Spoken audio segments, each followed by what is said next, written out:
सबको पता है जब इलस्ट्रेटर खोलते हैं तो इस तरह की विंडो आती है, ठीक है। इस तरह की ना भी आए, क्रिएट न्यू का ऑप्शन आता है। अगर नहीं आता तो फाइल से न्यू कर सकते हैं या कंट्रोल एन दबा सकते हैं। यहाँ से हम न्यू डॉक्यूमेंट ले सकते हैं। प्रिंट पे जाके हम A4 यूज़ कर रहे हैं फ़िलहाल, ठीक है। A4 पेपर, जो सबको पता है कि A4 पेपर कौन सा होता है, ठीक है। इसको हम हॉरिजॉन्टल और वर्टिकल दोनों तरह से रख सकते थे, हमने इसको वर्टिकल रखा। अब पहली टूल हमने ये देखी थी, सिलेक्शन टूल, ठीक है, नज़र आ रही है सबको। दूसरी डायरेक्ट सिलेक्शन टूल, फिर इसी के अंदर है ग्रुप सिलेक्शन टूल, ठीक है। फिर wand tool, lasso tool, pen tool, ठीक है। न्यू कौन आया? और कोई तो नहीं आया न्यू? आप वैसे ही आई हुई हैं? अच्छा, कि सीखना है, एडमिशन तो नहीं लिया? अच्छा अच्छा। तो पेन टूल के आगे ये है कर्वेचर टूल, ठीक है। पेन टूल के अंदर भी कुछ टूल्स हैं, जिस तरह से ये प्लस माइनस और फिर ये एंकर पॉइंट टूल है। अच्छा, प्लस माइनस ये एंकर पॉइंट को ऐड करने या डिलीट करने के लिए होता है। इस तरह से अगर हम यहाँ पर कुछ ड्रा करते हैं और यहाँ पर इस पर क्लिक करते हैं और यहाँ पर इस लाइन के ऊपर क्लिक करेंगे तो यहाँ पर एक ये पॉइंट ऐड कर देगा, ठीक है। जिस तरह से ये पॉइंट है, इसी तरह ये पॉइंट है और इसी तरह ये। अगर नॉर्मली मैं अभी उस पॉइंट को डिलीट करता हूँ कंट्रोल Z दबा के, ठीक है, मतलब एक स्टेप बैक चला गया जो मैंने ऐड किया था। अब अगर मैं इस पर क्लिक करके इसको ऊपर ले आता हूँ तो ये देखें, ये लाइन यहाँ से यहाँ तक ऊपर जा रही है, ठीक है। अगर यहाँ पर पॉइंट ऐड होता तो वो वहीं पे रहता, ठीक है। तो ये लाइन यहाँ से दरम्यान से इधर सीधी रहती। कैसे देखते हैं, ये हम लेते हैं एंकर पॉइंट एडिशन वाला, इस पर क्लिक करते हैं। अब हम इसको ऊपर लेके जाते हैं, देखते हैं क्या होगा। देखना, ये वहाँ जहाँ पर एंकर पॉइंट है वो पॉइंट वहाँ पर रुक गया, मतलब ये एक तरह की पिन्स होती हैं। हमने उसको पिन कर दिया और बाकी हम उसको मूव कर सकते हैं। ये पॉइंट जब तक इसको मूव नहीं किया जाएगा ये मूव नहीं करेगा, ज़ाहिर है। इसके अकॉर्डिंग इसके साथ जो भी हैं उनको आप बेशक मूव करते रहें, ठीक है। तो एंकर पॉइंट ऐड का मतलब ये है। इसी तरह अगर किसी शेप को आपने सेलेक्ट किया हुआ है और इसके अंदर जो दूसरा ऑप्शन है डिलीट एंकर पॉइंट, और इस पे अगर आप क्लिक करते हैं या किसी भी एंकर पॉइंट पे क्लिक करते हैं, ठीक है, तो वो डिलीट हो जाएगा और बाकी जो एंकर पॉइंट है वो आपस में जुड़ जाएंगे। मतलब क्या, अगर मैं इसको डिलीट करता हूँ तो ये वाला और ये वाला डायरेक्ट एक स्ट्रेट लाइन बना लेगा, देखना, ये देख, ठीक है। मतलब वो वाला एंकर पॉइंट डिलीट हो गया तो जो पाथ था वो शॉर्ट हो गया।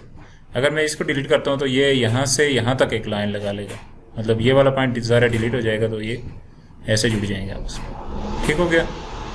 इसी तरह अगर इसको डिलीट करता हूँ तो ये एक लाइन सी बन जाएगी। तो ये है एडिशन और रिमूवल वाला ऑप्शन एंकर पॉइंट का। अच्छा, जब आप पेन टूल लेते हैं तो अगर आप कंट्रोल प्रेस करते हैं तो ये आपका सिलेक्शन टूल आ जाता है। कौन सा? Direct selection tool. जब तक आपने कंट्रोल प्रेस किया हुआ था, छोड़ते हैं तो वापस ये पेन टूल आ जाता है, ठीक है। ये अक्सर टूल्स जब आप लेते हैं तो उसमें आप जब कंट्रोल प्रेस करते हैं तो ये आपकी ये वाला टूल आ जाता है। इस तरह से अगर ये वाला टूल है शेप बिल्डर टूल, अगर इसको सिलेक्ट कर रहा हूँ मैं और कंट्रोल प्रेस करता हूँ तो ये सिलेक्शन टूल आ जाता है इसके लिए, ये वाला पहले वाला, ठीक है। तो कंट्रोल प्रेस करने से सिलेक्शन टूल्स आ जाती हैं क्योंकि तेज़ काम करने के लिए ये हम इस्तेमाल करते हैं। तो पेन टूल लेते हुए हम जब आल्ट प्रेस करेंगे, कंट्रोल प्रेस करते हैं तो ये आता है, आल्ट प्रेस करेंगे तो ये वाली टूल आ जाती है। इसको क्या बोलते हैं? इसको बोलते हैं एंकर पॉइंट टूल, ठीक है। एंकर पॉइंट टूल ये क्या करता है? एंकर पॉइंट को मॉडिफाई करता है। मसलन क्या कि यहाँ पर हम एक शेप ड्रा कर रहे हैं, इसको मैं थोड़ा सा घुमाता हूँ, ठीक है। 45 डिग्री शिफ्ट दबा के मैंने इसको घुमा दिया। अब मैं अगर इस पे हूँ और पेन टूल पे और आल्ट प्रेस कर रहा हूँ तो ये वाली टूल आ जाती है और मैं किसी एंकर पॉइंट पे क्लिक करता हूँ, ठीक है। कोई फ़र्क नहीं पड़ेगा जब तक उसमें कोई कर्व नहीं होगी। अगर मैं क्लिक करके ड्रैग करता हूँ, देखें ड्रैग कर रहा हूँ तो ये इसमें से एक हैंडल निकल रहा है, ठीक है। तो ये इसको ऐसे गोल कर रहा है। नज़र आया सबने को? अगर यहाँ से इसको मैं आल्ट प्रेस करके ऐसे खींचता हूँ, ठीक है, तो ये देखें, अच्छा इस तरफ खींचूंगा तो ये अंदर की तरफ ऐसे बनाएगा, अगर मैं इस तरफ खींचूंगा तो ये बाहर की तरफ इसको कर्व देगा, ठीक है। तो ये एक तरह का हमने गोल शेप बना ली, सर्कल तो नहीं है। तो ये काम हम करते हैं एंकर पॉइंट टूल से, ठीक है। अगर डायरेक्ट आप इसको सेलेक्ट करते हैं तो बस वो आपको आल्ट शाल्ट प्रेस करने की ज़रूरत नहीं पड़ेगी। अब जहाँ पर आपने ये काम किया होता है, जिस तरह से आपने हैंडल्स निकाले थे, तो उस पर अगर आप क्लिक करते हैं तो ये वो जो इसकी कर्वनेस होती है वो ख़त्म कर लेती है, ठीक। ये देखें अभी वो वापस सीधा हो गया। एंकर पॉइंट टूल दो काम करती है, एक तो वो हैंडल्स को ख़त्म भी करती है और क्रिएट भी करती है, ठीक है। तो अक्सर हमें जो होते हैं कॉर्नर्स होते हैं उसमें से जो गोलाई होती है उसको ख़त्म करना होता है, तो इसके लिए हम ये वाली टूल यूज़ करते हैं, या गोलाई बढ़ानी होती है उसके लिए, ठीक है। तो यहाँ पर अगर हम क्लिक करें इस पर, शिफ्ट प्रेस कर रहा हूँ साथ साथ, अच्छा इसको अगर मैं नीचे लेके जा रहा हूँ तो इस तरह से बन रहा है, और ऊपर की तरफ लेके जाऊँगा जैसे ऐसे बने, ठीक है। अब अगर इसको डायरेक्ट सिलेक्शन टूल से मैं ऊपर लेके जाता हूँ तो इस तरह की शेप बनेगी, जिस तरह के उस दिन हमने बनाई थी पत्ते की शेप, तो ये भी एक तरह की पत्ते की शेप बन गई, इसे भी हम बना सकते हैं। अच्छा उसके बाद ये वाली टूल है कर्वेचर टूल। अगर इस पर हम कहीं पे भी क्लिक करते हैं और दूसरे पॉइंट पे क्लिक करते हैं, ठीक है, अभी ये स्ट्रेट लाइन ही आपको दिखा रहा है, लेकिन जब आप इसको ऊपर नीचे लेके जाएंगे तो ये आपको इस तरह से कर्व शेप बताएगा कि ये कर्व शेप बना रहा है, और वहाँ पे क्लिक करेंगे तो ये वैसी शेप आपको ड्रा करके दे देगा। फिर आप आगे क्लिक करते हैं तो ये चेंज कर लेगा अपनी शेप उसी तरह, ठीक है।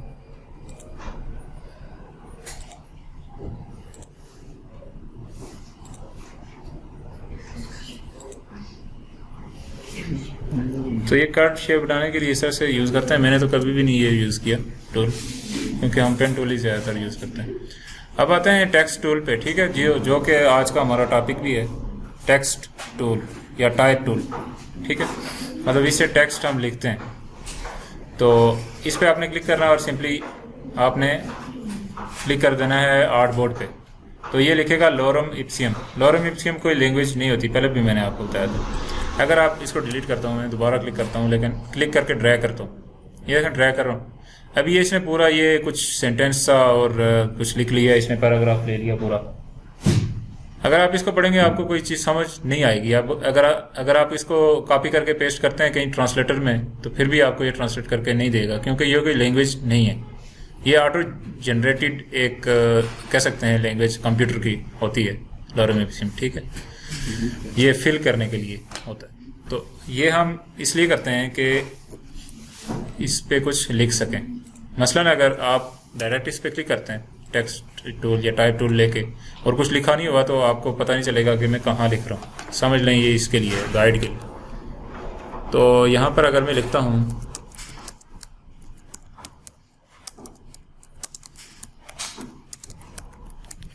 अपना नाम, ठीक है, और ये हमने लिख लिया, उसके बाद हम इसके स्टाइल्स चेंज कर सकते हैं, जो हमने लिखा हुआ है उसका ज़ाहिर साइज़ चेंज कर सकते हैं। अभी ये बहुत छोटा है, आपको नज़र नहीं आ रहा होगा, तो इसका ये देखें आगे पॉइंट्स लिखे हुए हैं, फॉन्ट साइज़, इसको आप बढ़ा सकते हैं यहाँ से भी, और विंडोज़ में जाएं, टाइप में जाएं और करैक्टर में जाएं, तो ये आपके सामने एक पैनल आ जाएगा, करैक्टर वाला पैनल, ठीक है, विंडोज़, टाइप और करैक्टर।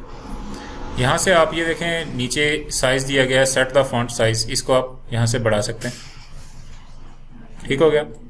ये देखें इसको मैंने बढ़ा दिया, और उसके बाद इसका आप और भी चीज़ें चेंज कर सकते हैं, जैसे कि अगर इस पर क्लिक करें, इसको बढ़ाएं, तो ये अल्फाज का आपस में जो फासला है उसको बढ़ाएगा, ठीक है, वर्ड्स का आपस में जो डिस्टेंस है उसको बढ़ाएगा, अल्फ़ाबेट्स का। उसके बाद अगर इसमें आप इंटर प्रेस करते हैं, ठीक है, इंटर प्रेस करते हैं तो आप इसके नीचे चले जाते हैं और दूसरा सेंटेंस लिख सकते हैं।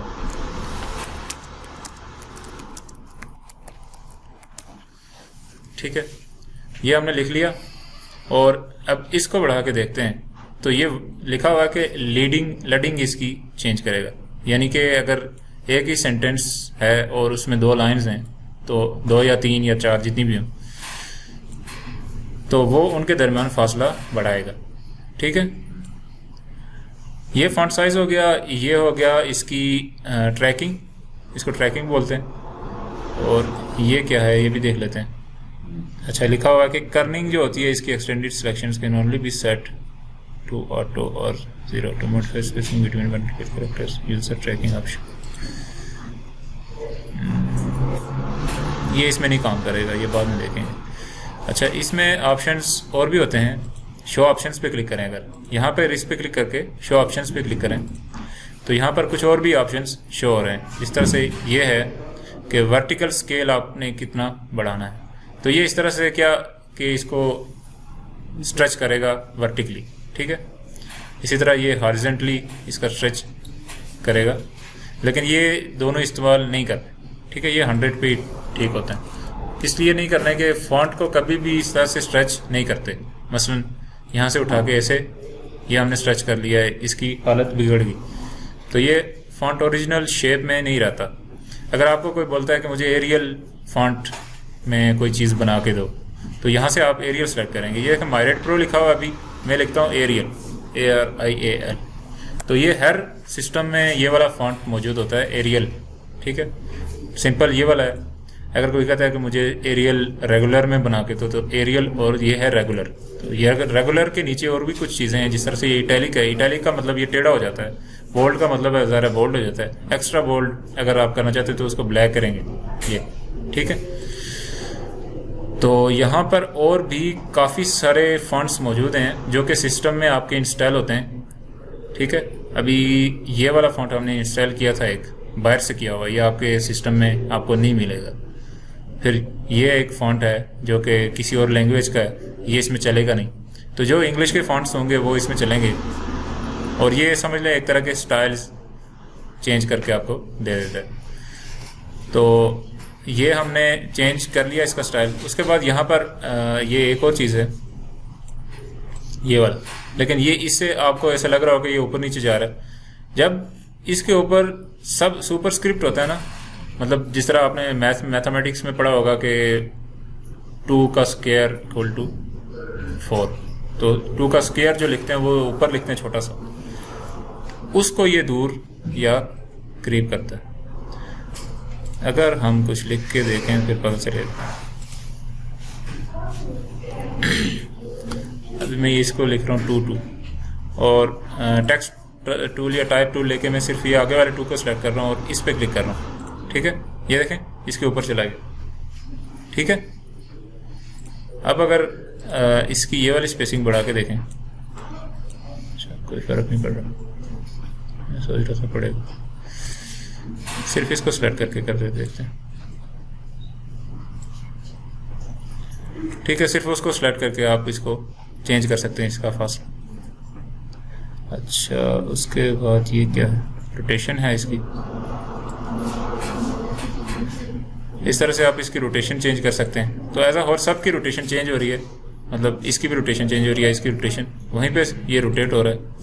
तो अगर आपने किसी स्पेसिफिक चीज़ को रोटेट करना है, मसलन इसको मैं डिलीट कर देता हूँ, अभी इसको सेलेक्ट करता हूँ और यहाँ से मैं कोई स्पेसिफिक चीज़, मतलब कोई स्पेसिफिक वर्ड, उसको मैं रोटेट करना चाहूँ, डी को रोटेट करना चाहूँ, तो यहाँ से देखें सिर्फ इसको आप रोटेट कर सकते हैं। फिर अगर किसी और वर्ड को रोटेट करना हो, एल को रोटेट कर रहा हूँ मैं, यहाँ से इसको -30 डिग्री दे देता हूँ, तो ये इस तरह से रोटेट हो जाएगा। अच्छा, सबको अगर मैं सेलेक्ट करता हूँ तो इस पर क्लिक करके, ठीक है, कहीं भी क्लिक करके Ctrl A प्रेस करूँगा, सब सिलेक्ट हो जाएंगे। जब सिलेक्ट होंगे तो ऐसे ब्लैक आपको शो करेगा। और यहाँ पर अगर इस पर क्लिक करता है, सारे ऑल कैप्स मतलब अपर केस में हो जाएंगे। ठीक है, ये सब लोअर केस। अगर इस पे क्लिक करते हैं तो इस तरह से आपको सब अपर केस तो होंगे, लेकिन पहला वर्ड जो है वो ज़्यादा बड़ा होगा, बाकी छोटे होंगे। उसके बाद ये वाला तो मैंने आपको अभी बताया, अगर सिर्फ किसी एक वर्ड को आपने ऊपर लेके जाना है इस तरह से तो ये ऊपर जाएगा, ठीक है। उसके बाद अगर नीचे लेके जाना है इस पर क्लिक करेंगे, अंडरलाइन करना है तो इस पर क्लिक करेंगे, ठीक है। तो वहाँ होगा तो पता चलेगा सारी चीज़ें अंडरलाइन होगी। अगर सेंटर लाइन करना है तो इस पर क्लिक करेंगे, ठीक है। बाकी चीज़ें अभी रहने दें, इन चीज़ों को देख लेना। ये सिर्फ ये वाली टूल है, ठीक है, टाइप टूल की पहली वाली। अभी इसमें और भी चीज़ें हैं, ये देखें काफ़ी सारी चीज़ें और भी मौजूद हैं, मतलब टाइपिंग काफ़ी तरह की आप यहाँ पे कर सकते हैं। तो टाइप टूल क्या करता है, सबसे पहले हमने सिंपल इसको लेके यहाँ पर क्लिक करना है और कुछ लिखना है। अच्छा, ये अभी इसका सारा हुलिया बिगाड़ चुका हूँ मैं, मतलब इसके एंगल वगैरह मैंने चेंज किए हुए हैं सब चीज़ें। तो इसको रीसेट करते हैं, ठीक है। यहाँ पर ये रीसेट का ऑप्शन है, रीसेट पैनल। अगर आपने ये चीज़ें सेटिंग चेंज की हुई है तो जो भी लिखेंगे बाद में वो वैसे ही लिखेगा।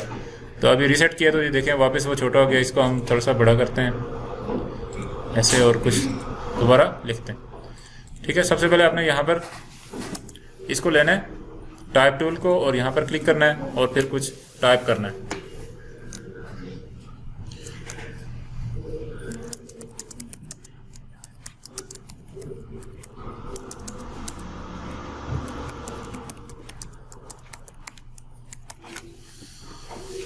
ठीक है, टाइप करने के बाद आप इसको एडिट कर सकते हैं, इसको छोटा बड़ा कर सकते हैं, लेकिन आपको ये पूरा सेलेक्ट करना पड़ेगा। या फिर आप इस पे क्लिक करें सिलेक्शन टूल पे, ठीक है, इसको इधर उधर लेके जा सकते हैं। और सिलेक्शन टूल पे अगर आपने क्लिक किया हुआ तो फिर आप इसकी प्रॉपर्टीज चेंज कर सकते हैं। जिस तरह से अगर मैं इसको ये देखें बड़ा कर रहा हूँ तो बड़ा हो रहा है। अगर आपने टाइप टूल लिया हुआ और यहाँ पर क्लिक किया हुआ, ठीक है, कहीं, फिर अगर आप इसकी स्केलिंग बढ़ाते हैं तो नहीं बढ़ेगी, देखें कोई फ़र्क नहीं पड़ रहा, ठीक है, क्योंकि आपने कोई चीज़ सेलेक्ट ही नहीं की हुई। अगर आप कोई चीज़ सेलेक्ट करेंगे इस तरह से, ये एक्स, इसको मैं ऐसे ड्रैग करके सेलेक्ट कर रहा हूँ, ठीक है, ई एक्स को सिलेक्ट कर रहा हूँ और फिर इसकी ये बढ़ा रहा हूँ तो सिर्फ ये ई एक्स बढ़ा रहा है क्योंकि हमने सिर्फ इसको सिलेक्ट किया हुआ, ठीक है, समझ आ रही है। इसी तरह अगर किसी और चीज़ को सिलेक्ट कर रहे हैं, सी को सिलेक्ट कर रहा हूँ और सिर्फ इसका फॉन्ट चेंज करते हैं, बाकी का नहीं करते। इसका फॉन्ट को इस तरह का रख लेते हैं। ये देखें सी का फॉन्ट चेंज हुआ है, बाकी का फॉन्ट वही है, ठीक है। इसी तरह अगर हम कोई चीज़ चेंज करना चाहें, जिस तरह से ये स्पेसिंग है, ट्रैकिंग को चेंज करना चाहें तो सिर्फ ये आई और एम के दरमियान फासला, ये तीनों के दरमियान फासला पड़ेगा, बाकी चीज़ों के दरमियान फासला वही रहेगा। तो मतलब आपने जो चीज़ सेलेक्ट की हुई है उनमें चेंजेस होंगी। अगर आपने एज अ होल सब में चेंजेस करनी है तो आपको ये वाली टूल सेलेक्ट करनी होगी, सिलेक्शन टूल, या फिर इस सब को सेलेक्ट करने के लिए कंट्रोल ए प्रेस करना होगा, जिस तरह से मैंने पहले किया था कंट्रोल ए। तो कंट्रोल ए से क्या होता है, सब चीज़ें सेलेक्ट हो जाती हैं, ठीक है, कंट्रोल ए। या फिर आप इस पर क्लिक करते हैं और इसको सेलेक्ट करते हैं तो ये एज अ होल सेलेक्ट हो गया। अभी यहाँ पर फॉन्ट शो नहीं कर रहा, क्यों नहीं कर रहा, क्योंकि हमने फॉन्ट चेंज कर लिए हैं, इसका चेंज है, इसका चेंज है, तो वो एज अ होल शो नहीं कर रहा।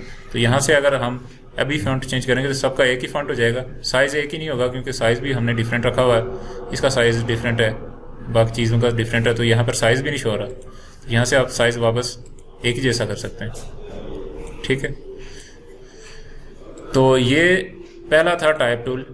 अभी ये इसके कैनवस के या आउटबोर्ड के बाहर है, इसको अंदर लाने के लिए हम इसको यहाँ से भी छोटा कर सकते हैं, लेकिन शिफ्ट प्रेस करके, ठीक है, शिफ्ट प्रेस करके छोटा करना है।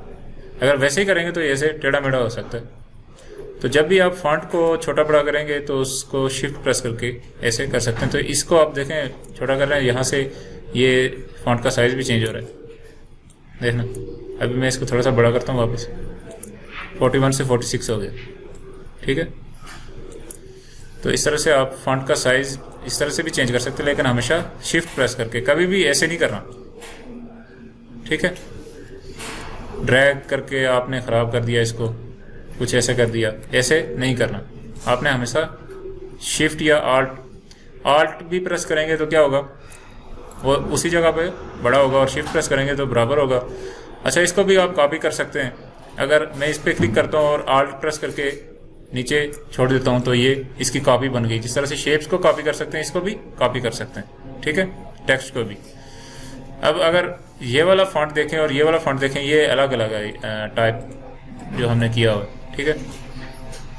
फॉन्ट नहीं, मतलब जो लिखा हुआ है ये अलग चीज़ है, ये अलग चीज़ है। तो इसको हम अलग से इसी की कॉपी नीचे रखी है तो इसको अलग से हम एडिट कर सकते हैं। अगर इस पर डबल क्लिक करें किसी भी चीज़ पे जो भी आपने रखा हुआ है उस पर आप डबल क्लिक करते हैं तो वो आपको डायरेक्ट टाइप टूल पे लेके चला जाता है। ये देखें, अभी मैं इस पे था सिलेक्शन टूल पे, तो डबल क्लिक करूंगा तो ये देखें टाइप टूल पे खुद ब खुद चला गया। यानी कि अब हम इसको एडिट कर सकते हैं इंडिविजुअली या जो भी, ठीक है, या लिख सकते हैं। तो सबको सिलेक्ट करने का क्या मेथड है, आपने बिल्कुल इसके करीब क्लिक करना है, बाहर नहीं क्लिक करना, ठीक है। बिल्कुल इसके करीब, जब ये आपको टूल कौन सा दे, ये वाला टाइपिंग वाला, ठीक है, ये देखें, जब ये वाला टूल देगा फिर आप इसको सेलेक्ट कर सकते हैं। अगर आप इस तरह बाहर क्लिक करते हैं तो ये देखें क्या करेगा, ये काम करेगा, ठीक है। तो जब ये एरो इसका गायब हो जाए ब्लैक वाला और सिर्फ ये वाला रह जाए जो साथ वाली वो डंडी सी है, फिर आपने क्लिक करना है और ड्रैग करना है तो फिर ये सिलेक्ट करेगा, ठीक है, ये चीज़। और फिर आप लिख सकते हैं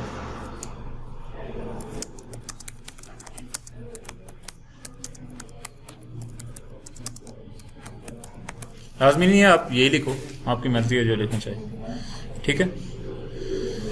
तो अब हम इसको अलग से इसका फॉन्ट वगैरह चेंज कर सकते हैं। उस देखें वो हमने जो लिखा हुआ था वो वहीं रह गया और इसको हम फॉन्ट वगैरह चेंज कर सकते हैं, इसकी ट्रैकिंग वगैरह चेंज कर सकते हैं, साइज, बाकी सब चीज़ें चेंज कर सकते हैं, ठीक है।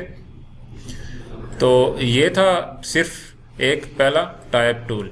इसमें और भी चीज़ें हैं, जिस तरह से एरिया टाइप टूल है। तो एरिया टाइप टूल का क्या मतलब हुआ कि किसी एरिया में हम इसको डाल सकते हैं। उसके बाद type on a path tool, तो पाथ का मतलब ये है कि किसी पाथ पे टेढ़ा मेढ़ा अगर पाथ है या गोल है या जिस तरह का भी है उस पर हम लिख सकते हैं। फिर वर्टिकल टाइप टूल का मतलब ये है कि अभी सीधा लिख रहे थे हम, हॉरिजॉन्टल लिख रहे थे, अगर इस पर क्लिक करके लिखेंगे तो ये इस तरह से वर्टिकल लिखेगा, ठीक है। उसके बाद next vertical area type tool. ये जो टाइप टूल है, ये वाला एरिया टाइप टूल, ये सीधा लिखता है और ये इसी तरह वर्टिकल किसी शेप में लिखता है, ठीक है। ये चीज़ें भी देखेंगे। इसी तरह वर्टिकल टाइप टूल ऑन, मतलब ये जो पाथ टूल है ये और ये वाला सेम ही है लेकिन बस हॉरिजॉन्टल और वर्टिकल। जिस तरह से ये टाइप टूल और ये वाले वर्टिकल टाइप टूल ये भी सेम है लेकिन हॉरिजॉन्टल और वर्टिकल, ये भी हॉरिजॉन्टल और वर्टिकल, ठीक है। और नेक्स्ट आखिरी है टच टाइप टूल। इसको देखो क्या है ये। अच्छा, ये जो चीज़ है ये ट्रांसफॉर्म करता है किसी भी वर्ड को। मसलन आपने ये कहीं भी कुछ लिखा हुआ है और ये वाले टूल लेते हैं, ठीक है, तो सिर्फ आपने उसको टच करना है और आप उसकी प्रॉपर्टीज चेंज कर सकते हैं, ठीक है। ये देखें सिर्फ एल के साथ चेंजेस हो रही हैं। तो टच टाइप टूल भी काम की चीज़ है। यहाँ से भी आप इसको ऐसे उठा के इसका साइज वगैरह चेंज कर सकते हैं, यहाँ से रोटेशन भी दे सकते हैं, ठीक है। टच टाइप टूल भी काम की चीज़ है। बाकी ये जो चीज़ें ये भी देखेंगे। अभी आप फिलहाल टाइप टूल पे प्रैक्टिस करो। ये पास टूल भी बहुत काम का है, अक्सर हम इसको यूज़ करते हैं, type on a pass tool.